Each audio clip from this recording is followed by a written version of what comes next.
All right, so we're here to do two things. Number one is test our new microphone. Yep. And number two, to review some films we watched. We watched quite a few movies, but we're only here to talk about a couple of them. Yes.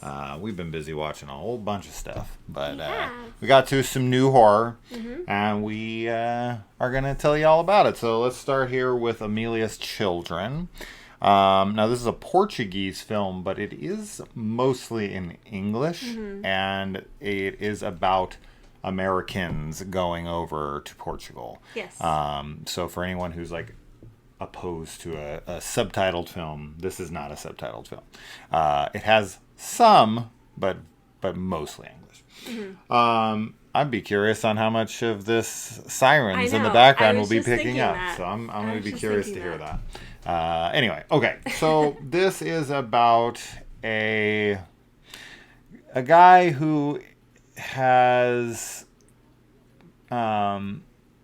he's looking for his lineage. His girlfriend buys him this kind of 23andMe type thing. It's a little bit more advanced than that, which is total nonsense. That is how it's done. I don't know why that's included in here. Like, it's futuristic. It was cool. I thought it was kind of cool. Okay, that's honestly, fine. I don't know. I was like, whoa. Yeah, that's anyway, neat. it doesn't matter. He finds a match. Yes.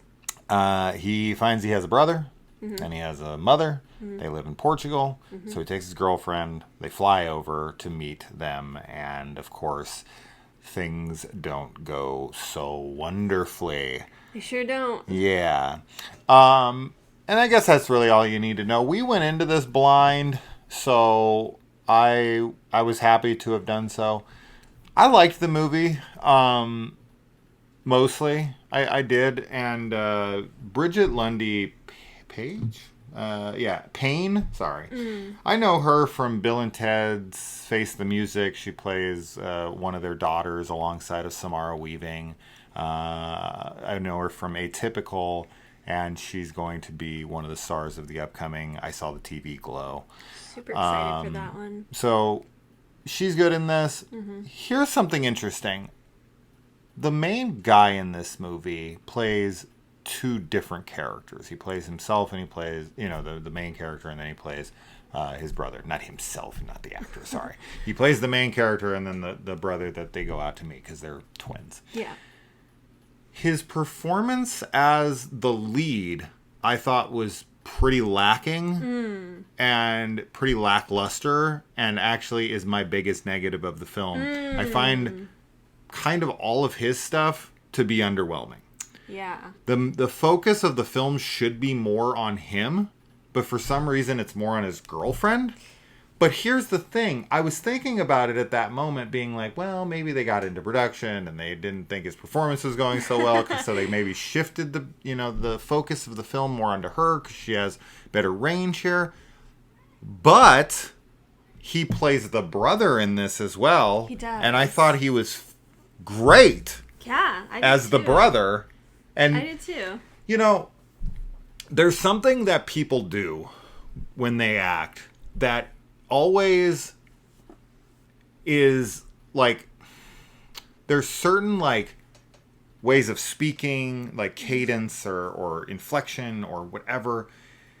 A lot of actors, people will say, oh, they disappeared into the role. And a lot of the times I'm always like,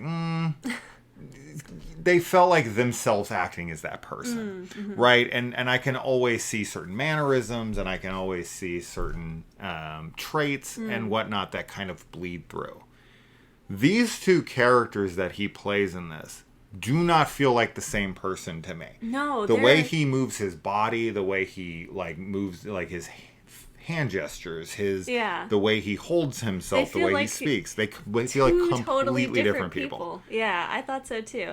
I agree with you. I thought that his like performance as like the main character, the boyfriend, was kind of underwhelming, as you said. It was just, it felt very flat. It felt like his reactions to things were like not as intense as they should be, and like his character is meant to be going through, a giant discovery, like kind of worldview shifting type of thing. So I do get that aspect, but at the same time I also was just like, I don't know how numb you would be in the whole experience. Like, I feel like there would be a lot of emotions like it would be a roller coaster. It's just like what I would think. But as the brother that he finds, he is so interesting to watch. And like there's even some accent stuff going on too that I was like, what? It was cool. I thought he did a great job. And I think that, you know, that being said, like the whole movie, like everybody else's performance is really great. Like his girlfriend and the other person that he finds. Yeah. We're going to talk about her in a second. Yeah. I really liked both of their performances, for sure. And I think, you know, we're supposed to give it a little bit of forgiveness in, like, it's not so much a suspension of disbelief, it's that he is trying so hard to accept this because he wants it so bad. Right. Right? So his reactions are reserved purposefully, but I agree with you. I don't feel like he's playing it in a way where we can tell they're being restrained. Right. And that's the problem. Right. It just feels like flat and like, oh, this is happening. Like, that's how it feels. And what it should feel like is like he's in denial and he wants it to not be true. So he's like forcing himself to not react. And I think that's lost in translation. Yeah, totally. I agree. But then we get to the titular character, Amelia. So this is a very young, beautiful actress. She's so gorgeous. Who we start out with in the beginning, and then we flash forward like 30 years, and she's playing an older woman with prosthetic makeup on. This is by far and away the most memorable thing about the film, and the biggest compliment that I can give to this film is that I find her to be very memorable and near iconic on how creepy oh my gosh and like off-putting she so looks and acts. She's so freaky looking. Yes, both the way the prosthetic makeup that they do.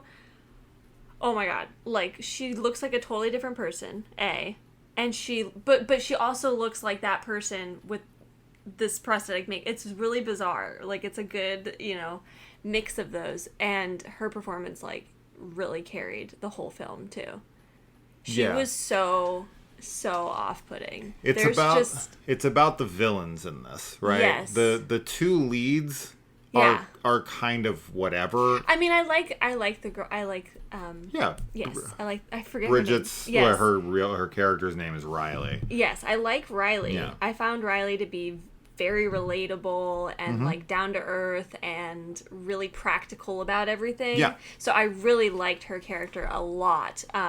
But yeah, the villains in this, Amelia is for sure like the most memorable part. Oh yeah. She was terrifying. There were several scenes where it was just, and they're very like subtle things in a way where it's just kind of like an expression that she has, like a way she's looking at somebody, or like movements that she's doing, but they're so off-putting. I think like they're so scary. As an actor, I think this is why a lot of actors are drawn to more antagonistic roles.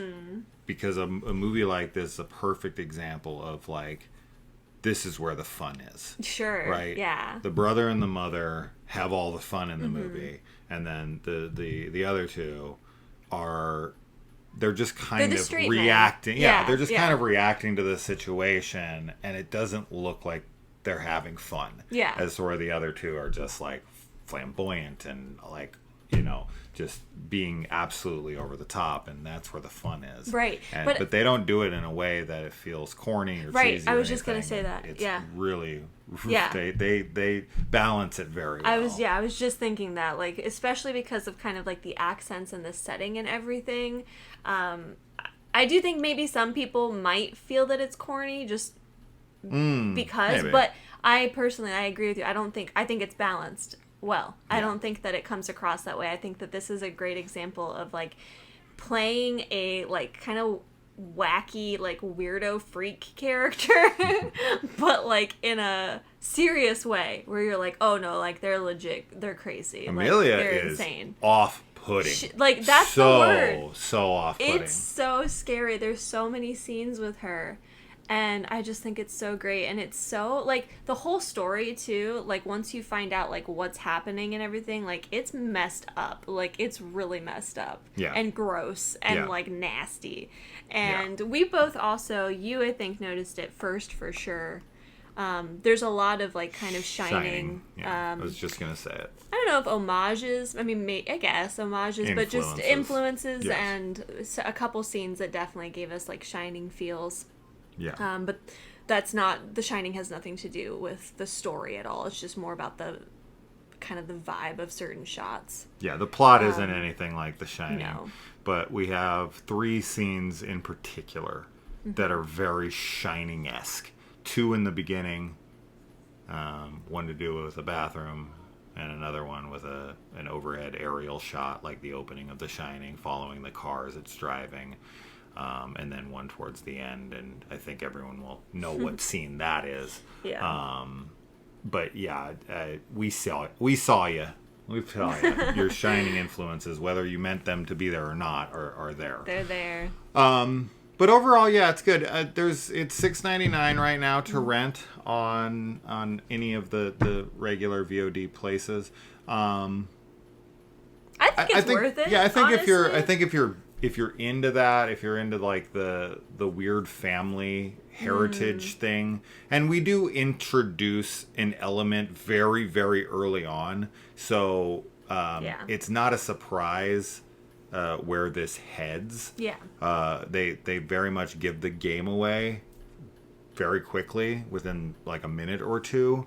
Yeah, I liked it.